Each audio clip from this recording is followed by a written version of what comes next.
Are you ready? There's our boy.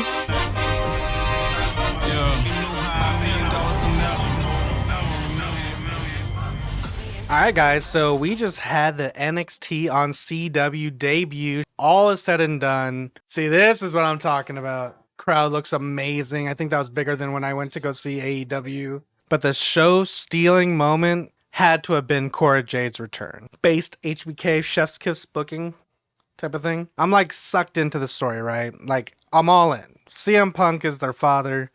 Those are his daughters. Cora Jade's back. Big old titties too. I can only imagine what the NXT women's division will look like with Roxanne Perez and Cora Jade at the helm. All right, so admittedly, I haven't been following NXT, but I have been following it the past couple of weeks just because of the build up to the debut on the CWs, traveling live, Chicago, CM Punk's here. So I hear Giulia is like all technical, so I definitely want to see what that's about. Roxanne is already like proven herself. She looks great. She's doing great. I am impressed with her. Giulia does have a lot of talent. I am curious to see how she kind of fits into things. Giulia, I think, is already main roster capable, but I understand you need her to kind of do her thing on NXT for a little bit first. Can't have her dominate the main roster just yet because they already have big female stars in place already. Roxanne retains via interference by returning Cora Jade. Oh, it's Cora Jade! CM Punk's bratty daughters are gonna run the division, huh? I'm assuming the backstory is Roxanne Perez and Cora Jade were a team, had differences over the NXT Women's Championship. Cora Jade got injured, but now Cora Jade is back to. So where does she fit into this, right? The NXT Women's division is really strong. Like, I'm going to admit that. It's very strong. There's a lot of really good characters here. Giulia versus Roxanne Perez. They work really well together. Roxanne, like I said during my live reaction, when I first saw her in the Royal Rumble, I thought she was very impressive despite her small size. Hopefully, maybe we can get an angle on NXT sometime with CM Punk, Cora Jade, and Roxanne Perez, like all together in one shot. Who knows? Who knows? There were a lot of impressive bouts. I enjoyed Zachary Wentz versus Wes Lee, and that's usually those type of matches don't necessarily do it for me. They just feel like the lazy booking. If you guys listen to Jim Cornette, I thought these two were really kind of delivering it and like kind of like giving it their all with the passion. Especially the guy, who was his name? Zachary Wentz. I believe he's from TNA. So these two used to be a team in NXT. And then Wentz got fired or released, right? You know, future endeavored. And he went to TNA. And they're using that as a storyline for Wesley. Wesley thinks dude abandoned him, but dude actually got his ass released. And they're using that as a storyline, which is pretty cool. I thought their hardcore stuff was really good. They were really laying in their stuff. Like I believe Zachary Wentz was really laying in those chair shots. There's that coast to coast spot. These guys had the table spot where Wentz completely missed the table. Like completely. Like he tried to save it towards the end, but he's like, oh shit, I missed it. But I felt like the match kind of ended a little anticlimactically. I don't know. I probably would have done something a little bit differently. Called an audible. I think you kind of had to have a definitive winner, right? And it had to be Wesley. Just from what I gather with the whole story thing. I guess that kind of makes sense. And I guess you kind of want your own guys to go over. Like you want to give TNA guys like the sort of rub, and you kind of want to have your own guys go over. So I kind of get that. Like before that, they had the tag champs like play 2K. Ava, CM Punk backstage. Lexis King was trying to get some advice from Punk. Basically doing kind of subtle jabs at AEW. I'm sorry if I'm a little fucking snippy. That's fine. I'm hurt and I'm old and I'm fucking tired. And I work with fucking children. There was like a Miz TV segment. Apparently he's heel now. I totally missed that on Raw. Usually when I see Awesome Truth like in the ring wrestling, I just kind of like zone out. But if they're in the back like being stupid, I might pay attention. There was What Chance for the Dawn. I felt that was kind of disrespectful. But then he started to win the fans over as soon as he mentioned he was from Chicago. Did we know this? Were we supposed to know this? Because it felt like he was getting whatted from the fans. And as soon as he said, well, you guys didn't know I was from Chicago. And now everyone was like, oh shit, hell yeah. Based the Dawn. Obafemi's good. Now this guy. Oh shit, Obafemi. Okay. He looks good. He has like muscles on muscles. He has like a manly man's voice. Like the ones that will kind of like send shivers down your spine, you know what I mean? And he's strong as fuck. And he looks really good with that title. And here's my prediction. From what I've seen from the past couple of weeks of NXT, with the whole Dawn feeling like he's lost touch or he's not as good as he once was. I feel like the story is going to be he beats Obafemi some way, somehow. Now, I feel like this is a catch-22, but you don't want to beat someone like Obafemi. You want to protect someone like Obafemi. But then you look over on Raw and you see Jey Uso beat Braun Breaker. And that was... I don't even want to get involved in that.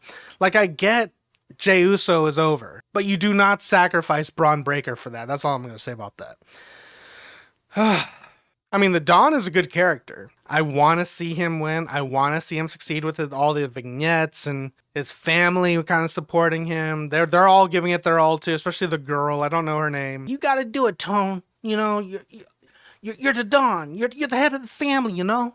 That's my horrible Sopranos accent. So I feel like it makes sense booking wise for the Dawn to go over, but do you want it to be a clean win or do you want interference? Something happens that kind of like maybe, I don't know, but Femi slips on a banana peel, who the fuck? I don't know. Like, what do you do? I mean, it's a good situation to be in, especially when you have like two top acts and you're just like, wow, it could really go either way. You don't want the Dawn to lose again. Because then that just means, wow, he really is like nothing. Unless you just go the whole turns heel, I guess.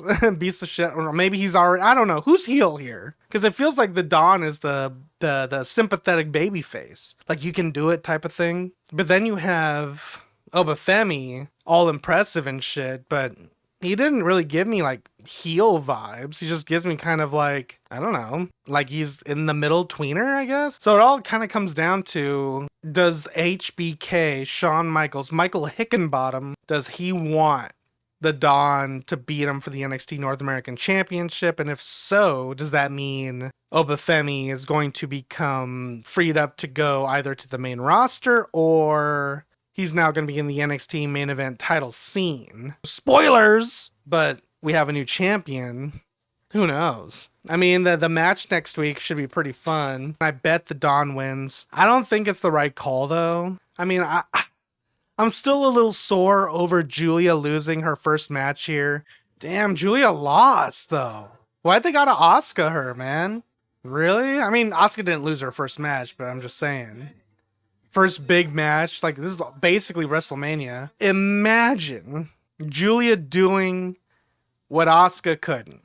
The one thing that I'll always be haunted by was Asuka losing to Charlotte at WrestleMania 34.